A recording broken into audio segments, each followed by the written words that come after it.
and welcome to a Resource Review ICT Special. Are you looking for secondary art resources to really inspire your students? Well, today on Resource Review, we're evaluating 3 ICT resources that you might want to consider. They are image manipulation software, an online community archive of photos, and video editing software. Recommending today's resources, we have Tony Wheeler, a Senior Research Fellow at Goldsmiths College and author of publications on creative ICT in schools. On the panel today is Michelle Kitto, Primary and Secondary Art Consultant and Art Teacher at Wood Eaton Manor School in Oxford, and Ray Barker, Director of the British Educational Suppliers Association. And our resident ICT investigator, Matthew Tosh, will be putting the resources to the test in the test lab. So welcome to you all. Tony, your first choice of resource for us today is called Morph 2.5. Tell us about it. Morphing is an interesting technique where the computer allows you to combine 2 images together and then merges them and creates new images on the way. So in the package, you can very quickly drag and drop 2 images into the frames, and then using these tools, I'm telling the computer to move the position of my eye across the screen to the position of the other image, the orange. And that's probably easier to see when you look at the finished result. Okay. You can see that my eyes are morphing, and I've told the program to move the image across. Absolutely. And a silly example here, but taking children's artwork and looking at the differences between 2 images, you construct somewhere between the 2 pictures that you wouldn't have been able to imagine in your head. Let's go over now to Matthew in the test lab and see him getting creative with Morph 2.5. This is a fairly snazzy piece of software for budding special effects artists out there. It allows you to morph one image onto another. And I'll show you how the program works now. I need to create a new file to begin with, and this is the window I'm going to be working in.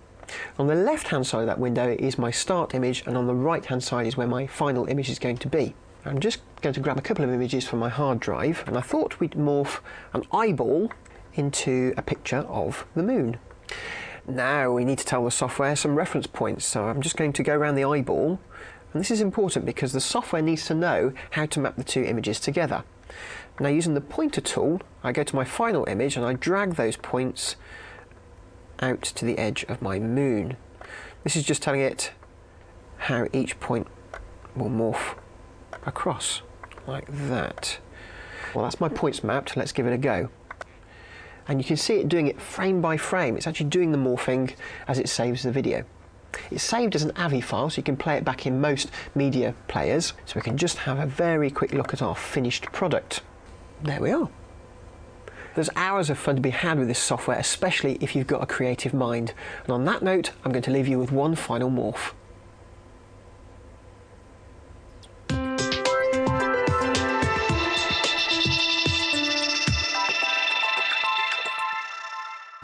Well, Tony, Matthew gave us another nice demo there of Morph. He said it looked like hours of fun. Now, is hours of fun really appropriate for teaching secondary art? It's good for me. Okay. I think art ought to be fun and exciting.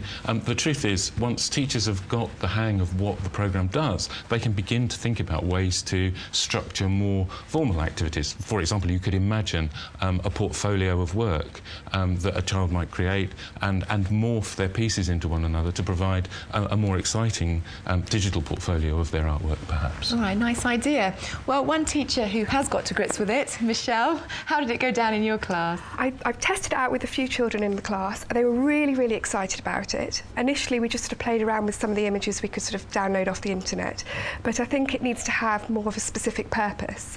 So they used some of their own art images and morphed those together to create quite an interesting piece. They took a photograph of something that they'd set up in advance, and then they morphed it into a piece of textiles that they'd created. So how easy did the pupils find it to do that? Initially, it was quite tricky because there's quite a lot of explaining of how to set up the points, how to actually import the material. But once they got the hang of it, it was actually quite quick to actually produce that sort of piece of work. Ray, what do you think? the basic, concept of it, as Tony said, is it must enable you to do something that you can't do not using ICT. And it's perfect, isn't it? Because that whole idea of just getting two images and creating something completely new. You can't do that You just can't do it any other way. And it should enhance the learning experience. And, I think we've heard that as well. It is something new and different. Well, there you go, Tony. We're out of time on that one, but a very positive review from Michelle and Ray. Now let's move on to Tony's second choice of resource, and this one's called Flickr. So what is Flickr? So Flickr is a very exciting resource. It's essentially a free storage space to upload photographic images. This is a very democratic place where individuals put up their photographs and individuals choose the descriptions that they want to put on their photographs and create collections of photographs. Okay. What have we got on the screen here? What we've got on the screen here is a collection of images that have been uploaded by someone called .x3.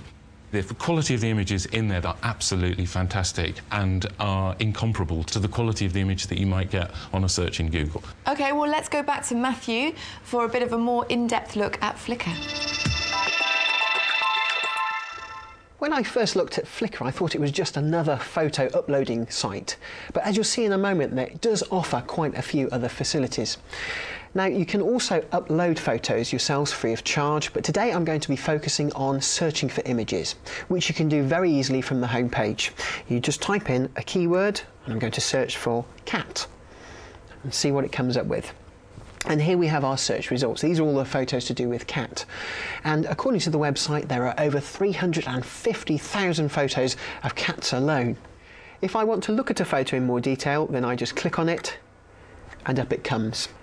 Now, the way the website works is by assigning tags to each photo. It's a little bit like an indexing system in a library. And you can see the tags on the photo here. We've got cat, Edinburgh, BG and UK. If I click on UK, it narrows my search down a little bit more. So these are all the results of UK within the cat search. I can look at all photos that have been tagged with UK. And here they are. And within those results, I can look at the most interesting. This gives you the best photos in that category. And these are pictures voted for by users of the website and also the website itself. It looks at how popular pictures are when they're viewed. And by clicking on a photo, it gives you access to comments that people have made in relation to that photo.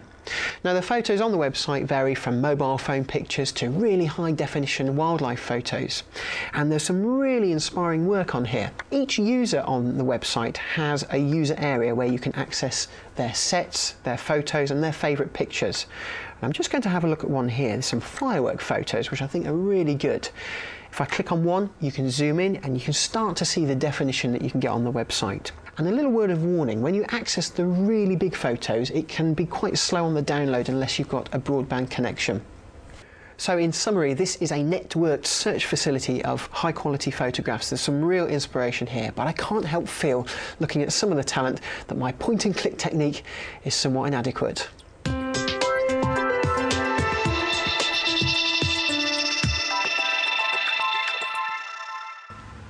So, Tony, Flickr seems like a vast resource, but is there a danger that students will come across inappropriate imagery if this is just freely available to anyone to put pictures on it? You're quite right. It's a public space, and as a teacher, I guess you have a responsibility to make sure that children are exploring in a sensible and reasonable way.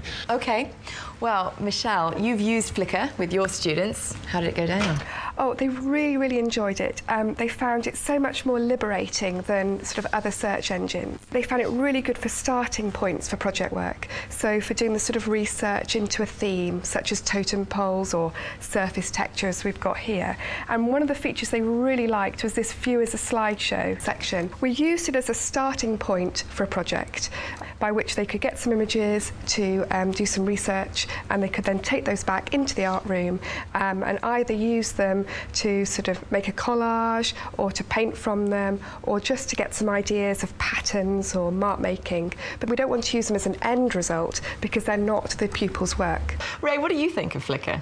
Great resource for that collection, making a community, I think. I did notice on the bottom of the screen those magic words Creative Commons, and I think that one big issue about any photo library like this is its use outside of the school, and you bring in the nasty word copyright at this point, there's an assumption by a lot of people that anything you find on the web is free. It belongs to somebody, actually. It's their copyright, it's their intellectual property. The nice thing about Flickr is that it points you to those issues, and Ray mentions Creative Commons. Creative Commons is a fantastic website to go to, which lays out some very simple rules for choosing how you grant license. Yes. If you have an account where you've put your photographs up, grant license to other people to use it for non-commercial purposes, or what they need to do if they want to. OK, well, now let's move on to Tony's third choice of resource. Tony, this is Imovie. Could be familiar to some, but tell me about how you recommend it as a resource for teachers. OK, Imovie is a video editing tool.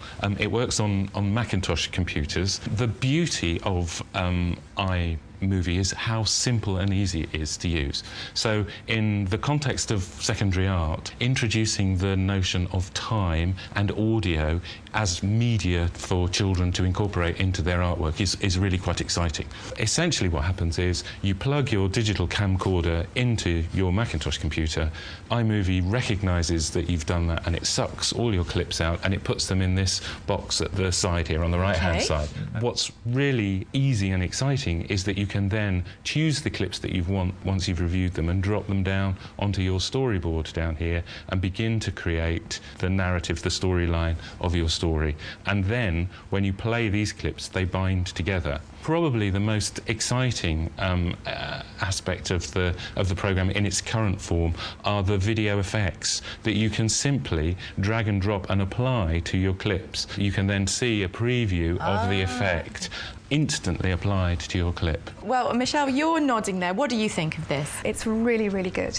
The children don't even need to be told how to use it. They can work this out so quickly, and before you know it, they've produced little movies with rolling credits and music. One issue is that this is Imovie for Macs. How many schools are using Macs?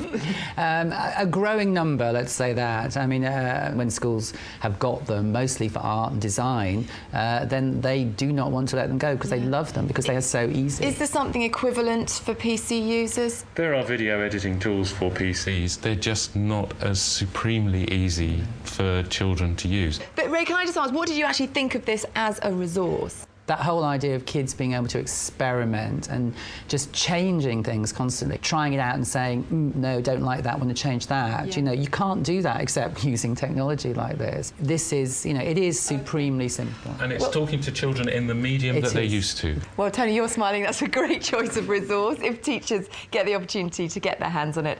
Well, just to recap, the three resources that we looked at were Morph 2.5 morphing software, part of HyperStudio, available from Tag Learning UK. Flickr image sharing tool from flickr.com. And Imovie video editing from Apple Computers, Inc.